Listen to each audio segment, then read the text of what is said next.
Raymond Aguilar mga bro tinanggal na sa lineup ng Barangay Ginebra at Coach Timcon nautakan ang lahat. So expected ngang dadami na naman ang player ng Barangay Ginebra next season mga bro.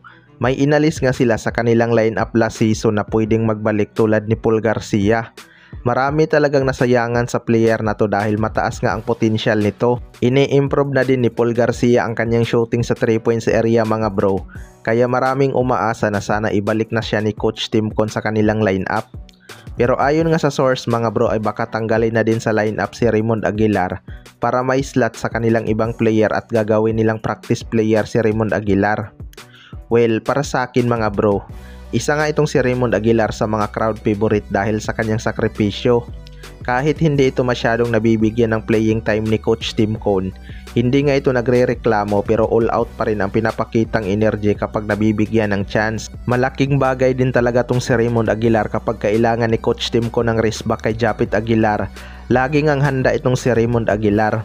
May problema lang minsan sa kanyang depensa dahil napaka-physical nga nitong maglaro, kaya madalas din tong foul trouble. Ang kinaganda lang mga bro, hindi talaga to takot makipagpalitan ng mukha kahit si John Mar Fajardo pa ang kanyang katapat. Kaya sana bigyan pa rin ito ng slot ni Coach Timcon. Sa kabilang banda naman mga bro, Coach Timcon nautakan ang lahat.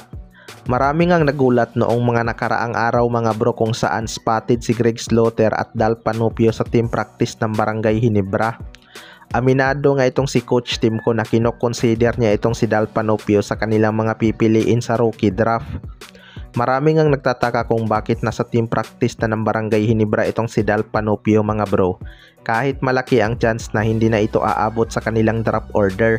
Ang matalino ngang ginawa ni Coach Timcon mga bro ay tinitingnan niya itong si Dal Panopio kung babagay ba ito sa kanilang sistema dahil tira perma jeep nga ang first overall pick. Pwede kasi nilang pag-usapan na si Dal Panopio ang kanilang kunin tapos magkasa sila ng trade after ng draft.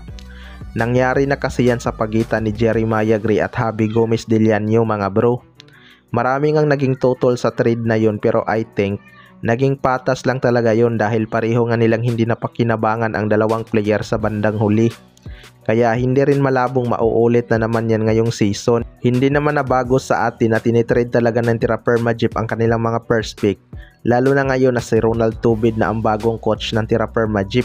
Alam naman natin na galing ito sa SMC Group, naglaro sa Barangay Ginebra at SMB.